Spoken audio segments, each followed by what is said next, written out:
All right, welcome back to the PA Team Podcast, everybody. Today, our guest is Mr. Jameson Staley.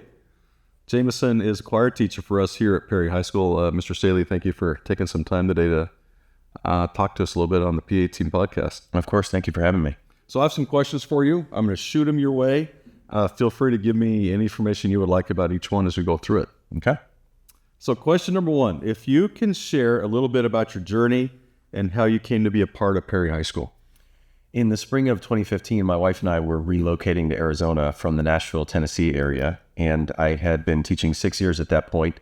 I had done some high school. I was in a junior high or middle school job at that time, and I was looking to get back into high school. And my parents, who we were visiting with, live a few miles from here, and we were looking at the current job postings for my particular field and saw that Perry was open and saw how close it was to where we wanted to settle down.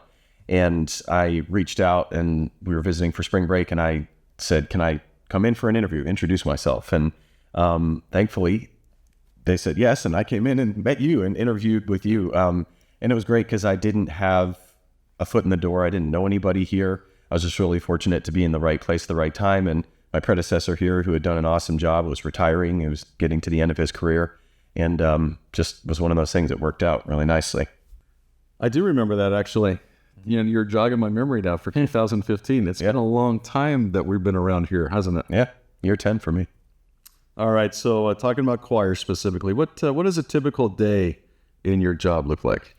A huge part of what we do in performing arts is working on music that the kids will perform in front of an audience, usually for home concerts here, but also sometimes for community events or festivals or things like that. So we're rehearsing music daily, and I'm teaching the kids concepts about music and about the skills of practicing and discipline through that. But most of our class days are spent working on learning and singing harmonies and reading music, and me introducing the kids to new music and musical styles that maybe they're not hearing online on the radio where they're hearing music. So, but it's a lot of rehearsing and practicing.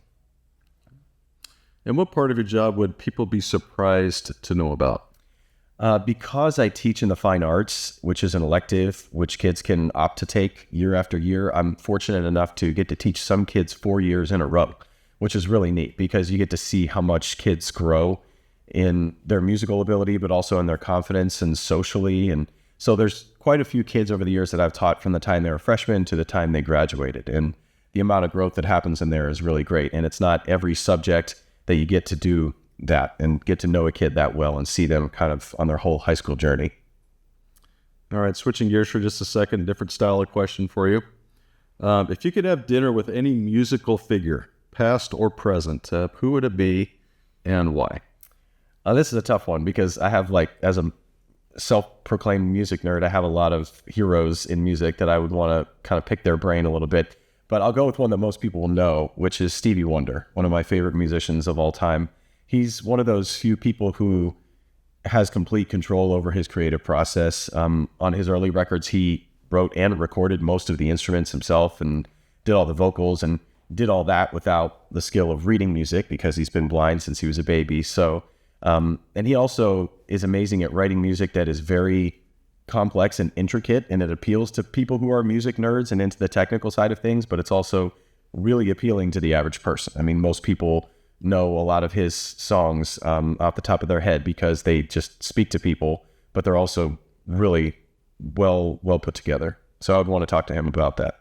Do you have a favorite Stevie Wonder song? Ooh, Overjoyed is up there. It's a great love song from the 80s. And that's a great example of one that is very musically complex, changing key a bunch of times, but most people are familiar with it. It's really popular. It still gets airplay now. So that's up there. Very nice. All right. What do you wish that more people understood about Perry High School? I would say the connections and the impact that teachers have. We actually do something really cool here at graduation every year where a student honors a Perry teacher that has had a big impact on them. And in all the years I've been present for that, I've gotten to hear about the way that a particular teacher has touched a student's life. And it's really interesting. I learned a lot about my colleagues that way.